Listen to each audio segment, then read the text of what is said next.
മനാഫ് എന്ന മനുഷ്യസ്നേഹിയായ മനുഷ്യൻ അർഹതപ്പെടുന്ന അംഗീകാരങ്ങൾ ലഭിക്കുമ്പോൾ അത് വലിയ പ്രയാസമായി അർജുൻ്റെ കുടുംബത്തിന് എങ്ങനെയാണ് തോന്നിയത്?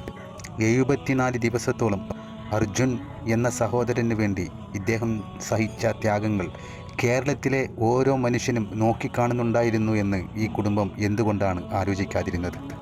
മനാഫ് അർജുനെ വെച്ച് പണമുണ്ടാക്കാൻ ശ്രമിച്ചു എന്നുള്ള വ്യാജ ആരോപണം മനാഫിനെതിരെ ഉയർത്തിയ ഇവർക്ക് നേരെയാണ് ഇപ്പോൾ സോഷ്യൽ മീഡിയ മൊത്തമായി തിരിഞ്ഞിരിക്കുന്നത്. മനാഫിനെ കുറ്റപ്പെടുത്തുന്ന വേളയിൽ വെറും 10,000 സബ്സ്ക്രൈബ് മാത്രമുണ്ടായിരുന്ന മനാഫിൻ്റെ ചാനൽ ഇപ്പോൾ 2 ലക്ഷം വരിക്കാറും കവിഞ്ഞ് മുന്നോട്ട് കുതിക്കുകയാണ്.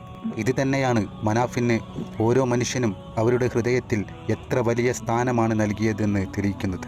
തങ്ങളുടെ അർജുൻ്റെ പേരിൽ ഇയാൾക്കെന്തിനാണ് ഇത്രയേറെ അനുമോദനങ്ങളും പ്രശംസകളുമെല്ലാം ലഭിക്കുന്നത് എന്ന് ഈ കുടുംബത്തിന് കണ്ടു നിൽക്കാനായില്ല എന്നാണ് ഇവരുടെ ആരോപണം തെളിയിക്കുന്നത്.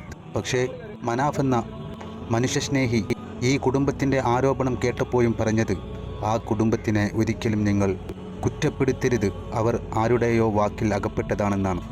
ഈ മനാഫിൻ്റെ സ്നേഹം പോലും മനസ്സിലാക്കാൻ നിങ്ങൾക്ക് പറ്റിയില്ലല്ലോ എന്നുള്ളത് വലിയ വിഷമമായാണ് ഞങ്ങൾക്ക് തോന്നിയത്. അതല്ലെങ്കിലും മനാഫ് ഗംഗാവലി പുഴയുടെ തീരത്ത് അലഞ്ഞു തിരിഞ്ഞ് നടക്കുമ്പോൾ നിങ്ങളെല്ലാം എവിടെയായിരുന്നു? നിങ്ങൾ പറഞ്ഞതും ചെയ്തതുമെല്ലാം ജനങ്ങൾ കണ്ടിട്ടുണ്ട്.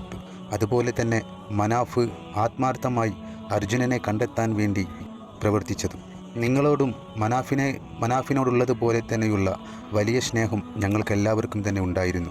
അത് ഇനിയും മുന്നോട്ട് നിലനിൽക്കട്ടെ എന്നും ആഗ്രഹിക്കുന്നു. പക്ഷേ ആരുടെയൊക്കെ വാക്കിലകപ്പെട്ട് നിങ്ങൾ ഇത്തരത്തിൽ സ്വയം മറന്ന് സംസാരിക്കുന്നത് എന്തിനു വേണ്ടി ചെയ്തു എന്ന വിഷമം ഞങ്ങളുടെ എല്ലാം ഉള്ളിൽ തങ്ങി നിൽക്കുന്നുണ്ട്. പക്ഷേ ഇവിടെ ശ്രദ്ധിക്കേണ്ട മറ്റൊരു കാര്യം കൂടിയുണ്ട്. അർജുൻ്റെ കുടുംബത്തിന് മനാഫ് ചാനലുകളിൽ പോയിരുന്നു പറയുന്ന കാര്യങ്ങൾ ബുദ്ധിമുട്ടുണ്ടാക്കുന്നുണ്ട് എന്ന് പറഞ്ഞാൽ പിന്നെ ഒരിക്കലും തന്നെ മനാഫ് അത്തരത്തിലുള്ള പ്രവൃത്തി തുടർന്നു പോകാൻ പാടില്ലായിരുന്നു.